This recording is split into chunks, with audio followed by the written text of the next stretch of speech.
Podcast Direito Ambiente, seu podcast jurídico sobre meio ambiente.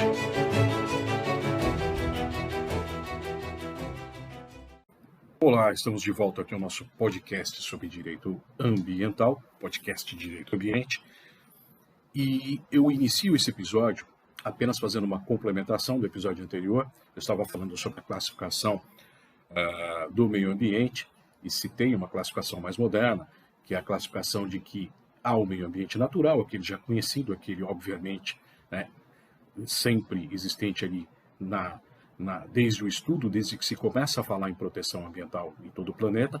Nós tivemos uma ideia atualizada do que era o meio ambiente artificial, ou também chamado de meio ambiente urbano.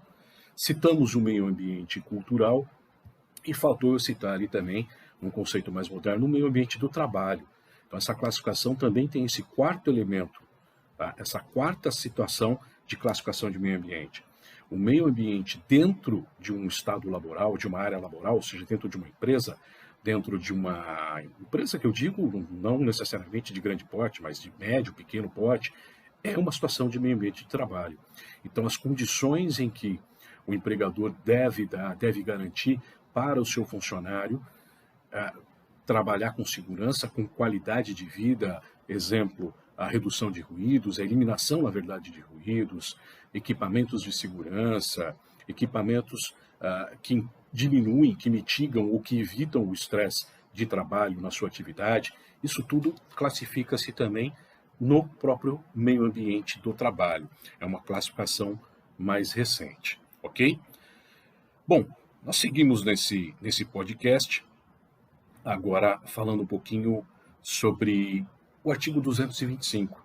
Tá? Nós tivemos definições ali no episódio anterior, e eu gostaria de pontuar agora a questão do meio ambiente como bem público ou privado, que é uma questão que se aborda muito ali na maioria das obras de direito ambiental geral, e nós temos que fazer ali de imediato uma ligação com o artigo 225. Vamos lembrar? O que diz o artigo 225 da nossa Constituição Federal Brasileira de 1988?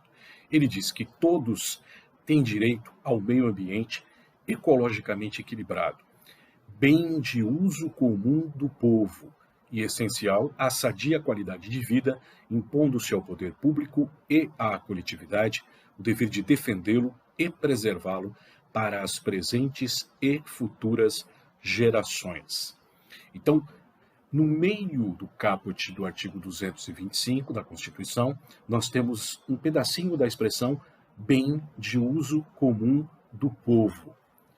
É importante citar isso porque, ao dizer que o meio ambiente ele é um bem de uso comum do povo, ele vai além do conceito de público ou privado. Ele extrapola, ele ultrapassa. Vamos tentar entender. Quando eu digo bens públicos classificados ali pelo Código Civil, eu posso citar uma praça, eu posso citar um equipamento público numa via pública, o exemplo, um ponto de ônibus, o clássico exemplo aí na área de direito, um ponto de ônibus, uma lixeira, um relógio que é terceirizado de alguma empresa com concessão do município para que faça propaganda e tenha ali o equipamento para mostrar as horas para qualquer cidadão, mas considera-se ali naquela situação como um bem público, porque tem autorização da prefeitura especificamente. Eu tenho o próprio banco do ponto de ônibus. Isso é um bem público. É aquele bem adquirido pelo Estado, o Estado no conceito amplo, então em todas as suas esferas, municipal, estadual ou federal. Então, a municipalidade, o município, a prefeitura local adquire aquele bem e aquele bem ele está à disposição de todos. Todos, quer sejam munícipes, ou seja, aqueles que moram naquele município ou não. Então, um turista está ali de passagem, uma pessoa que trabalha naquela cidade, naquele município, mas não mora ali, ele tem aquele bem à sua disposição. Ele pega uma condução, um transporte público, ele vai parar, ele vai utilizar aquele ponto de ônibus, ele vai buscar a guarita quando estiver chovendo, debaixo daquela cobertura daquele ponto de ônibus. Então nós estamos falando de um bem público. É aquele bem adquirido e administrado pelo poder público. Para quem? Para a própria sociedade. Agora, quando nós falamos de um banco dentro de uma fazenda, uma propriedade particular, que qualquer pessoa que passar na estrada não tem acesso àquele banco, porque está dentro da fazenda, dentro da propriedade. Então eu estou falando de um bem particular, foi adquirido por uma pessoa física particular, está dentro de uma propriedade particular, em que não há a abertura para visitação pública, não há liberação de visitação. Então, obviamente, aquele bem, no seu conceito, é estritamente particular. Mas e os recursos ambientais dentro dessa fazenda? Essa mesma fazenda, eu classifico como particular ou como público? Então, o artigo 225 da Constituição Federal, ele vem justamente sanar essa dúvida. Lá, desde 1988, calcado nos princípios do desenvolvimento sustentável, então essa expressão não surgiu do nada em 1988, ela foi colocada na Constituição porque já vinha se utilizando, tá? O meio ambiente dentro daquela propriedade particular, ou seja, relembrando o conceito de recursos naturais da Lei 9.985. Por isso que eu citei que nós tínhamos que já abordar alguns conceitos, porque eles vão ser utilizados sempre daqui para frente. Então, o conceito de recursos naturais da Lei 9.985 fala que são os recursos naturais a terra, o subsolo, os elementos que estão no subsolo, ou seja, o minério, a própria terra em si, nas suas diversas camadas, a sua composição química total ali de geologia, as águas interiores, as águas exteriores, ou seja, aquela água que está aflorada, seja um rio, seja a água salgada, um lago salgado, é um mar, tá? Por isso a lei fala no mar territorial, ele é um recurso natural do país, aí nós estamos falando de recursos da soberania de um país. O oceano, eu passei das 200 milhas náuticas, que é considerado, em tese, o mar territorial de um país, e eu já tenho acesso ao oceano, águas internacionais. Então não é recurso ambiental? Sim, claro, é recurso ambiental. Mas a lei ela está falando dos recursos ambientais da soberania do nosso país. Por isso que ela não cita o oceano na Lei 9.985. Mas sim, obviamente o oceano é um meio ambiente natural, isso é indiscutível. É um recurso natural, indiscutível. Mas por questões técnicas não entrou nessa definição de recursos. Então, os recursos naturais citados nessa definição do artigo, me falhou agora qual o artigo, mas da Lei 9.985 de 2000, estes recursos dentro de uma propriedade privada, eles não são recursos particulares. Mas eles também não são recursos públicos no seu conceito lato sensu, ou seja, no seu conceito simplificado e geral de que qualquer um pode entrar naquela fazenda e ter acesso a esse recurso, como teria num ponto de ônibus na via pública. Essa é a diferença. O artigo 225, ele vai dizer que estes bens são os chamados de recursos, ou melhor, de bens de uso comum do povo. Então, relembrando, todos têm direito ao meio ambiente ecologicamente equilibrado, que é um bem de uso comum do povo. Então, trata-se ali de uma classificação acima do conceito básico de propriedade particular ou pública. Então, quem possui o dever imediato de proteção, de preservação desses recursos, no caso desses recursos que eu citei, em uma fazenda, uma propriedade particular, é o proprietário da terra. Ele é o responsável. Se a propriedade ela foi repassada a um terceiro, um meeiro, ou algum outro tipo de explorador em que haja, ou não um contrato formal, um contrato legal de exploração daquela propriedade, mas ele está ali, ele é o responsável de momento, cabe a ele a proteção e a preservação de imediato, em primeiro momento.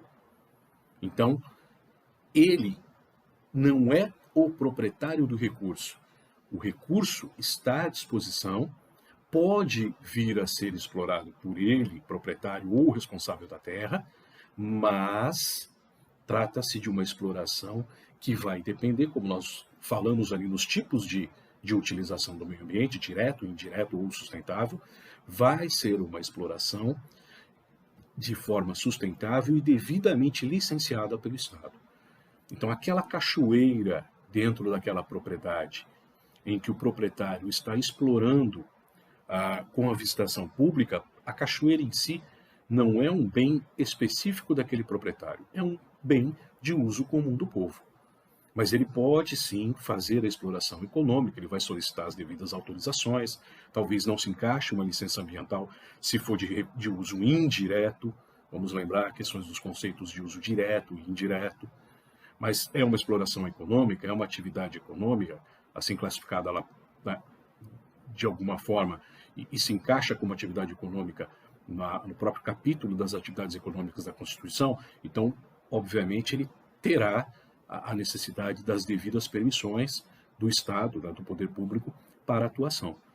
Mas é possível a visitação de um bem público, de um bem de uso comum dentro de uma propriedade, um bem ambiental? Sim, é possível, é passível.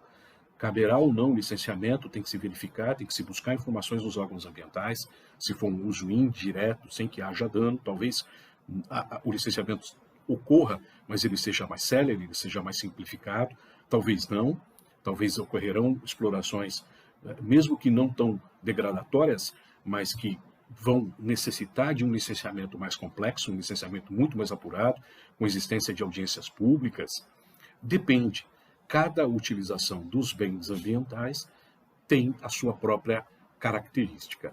Então, essa ideia de conceituação de direito público, ou melhor, de bem público ou bem privado, quando nós tratamos de meio ambiente, essa classificação ela é simplista.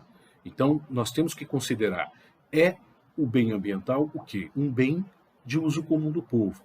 Também não significa que aquele que passa na beira da estrada, ele pode pular a cerca daquela propriedade e já ter acesso a qualquer bem ambiental que ele existe. Não.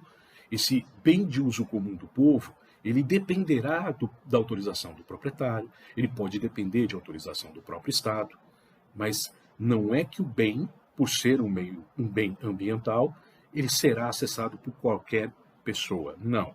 O proprietário ele tem a obrigação de resguardar, ele tem a obrigação de proteger, de garantir aquele bem. Ele não é o proprietário na expressão máxima, né, dessa palavra, na utilização da máxima possibilidade de expressão de propriedade, de ser sua, de ser o seu bem. Não, ele é de uso bem comum do povo. Nem ao proprietário, nem ao particular cabe essa exploração sem o licenciamento do Estado, sem a autorização do Estado, quando assim se verificar. Tá certo? Então, o domínio do bem, ele está com o proprietário, mas a utilização vai depender de autorização do Estado em determinadas situações. E cabe ao particular, que é terceiro, aquele que não é dono, ele só vai poder ter acesso com as devidas autorizações. Ele não pode utilizar, ingressar numa propriedade particular, alegando que ele quer ter acesso a determinado bem ambiental e muito menos a ter acesso e querer explorá-lo, ok? Então, nós entramos também no conceito de macrobem ambiental, que é a natureza como um todo, a natureza abstrata, né? Eu falo em macrobem, por exemplo, você tem o direito à paisagem. Dizem que, por alguns, dizem que um dos trechos do céu mais lindo do nosso território brasileiro fica em Brasília, no Distrito Federal. Então, há inclusive essa conceituação do direito à paisagem, o direito à vista, lá em Brasília. Quando nós falamos de contemplação, o direito à contemplação de um céu não poluído, de um céu limpo, em que não inexista obstáculos para se ter uma visão, eu estou falando de um macrobem ambiental, estou falando da natureza abstrata. Agora, se eu quero especificar, eu quero determinar uma determinada situação, a exemplo, a proteção de uma espécie de animal, uma espécie florestal, então eu estou falando de microbem, uma espécie geológica, um tipo de minério, eu estou falando da utilização do termo microbem, ok? E nós fechamos, então, esse episódio dizendo que daí a ideia do bem difuso, essa conexão dentro dos direitos difusos e coletivos que eu citei lá no primeiro episódio.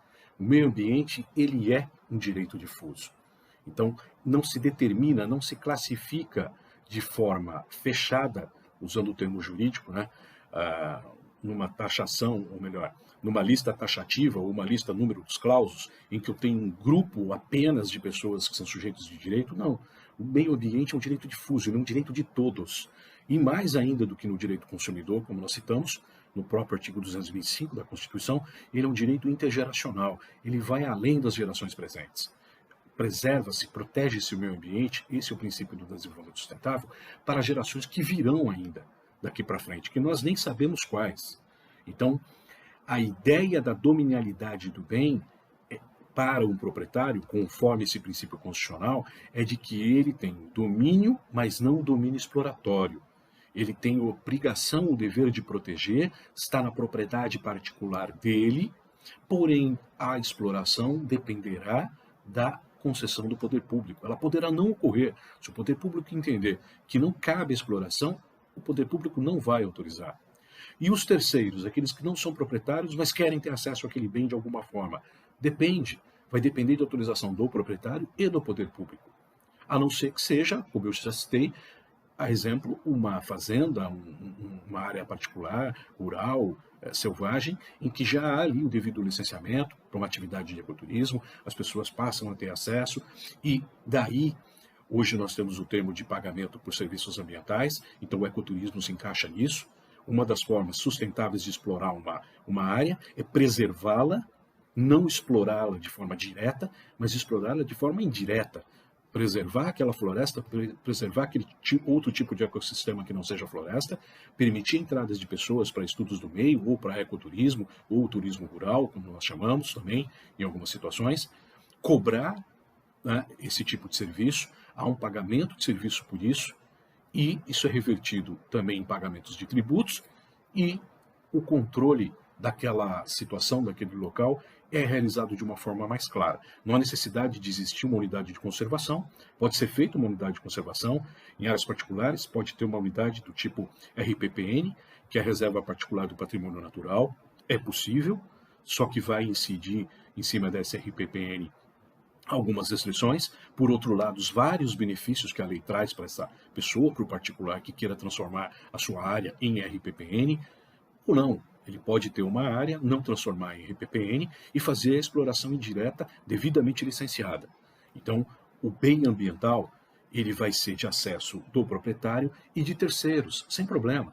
Ele pode permitir entrada sem a cobrança de ingressos, sem problema, mas é uma exploração indireta, então ele tem que verificar a necessidade de licenciamento ambiental.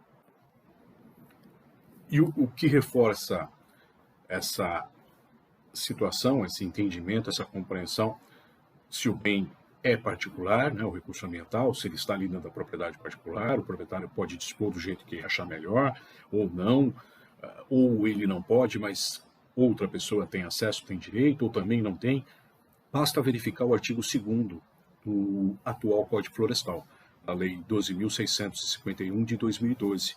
O artigo 2º do Código Florestal atual, ele vai definir que as florestas existentes no território nacional e as demais formas de vegetação nativa, ou seja, toda e qualquer vegetação existente no território brasileiro, eles são reconhecidos de utilidade as terras que revestem. Então, essa vegetação, seja ela qual for, tem utilidade à terra em que ela está inserida. E elas são bens de interesse comum a todos os habitantes do país, exercendo seus direitos de propriedade com as limitações que a legislação em geral e especialmente esta lei estabelecem. Então, o artigo 2º do Código Florestal, ele vem consolidar, ele vem de novo confirmar esse entendimento do artigo 225 da nossa Constituição. Então, o bem ambiental numa área particular, ele é um recurso, ele pode ser utilizado de forma indireta, a utilização direta, havendo a coleta, havendo alteração de características, ou seja, há um dano, por menor que seja, isso vai depender de autorização do Estado. Então, há a possibilidade de utilização? Há, o Código Florestal fala, mas desde que respeitadas as restrições, as limitações que a própria legislação, que é o Código Florestal em si, estabelece. Então, essa compreensão, ela vai demonstrar que o bem ambiental ele está acima de um conceito mais simplista de bem público ou privado. Ele é um bem de uso comum do povo. Então, finalizamos aqui o nosso episódio. Nos vemos aí na sequência com mais assuntos de direito ambiental.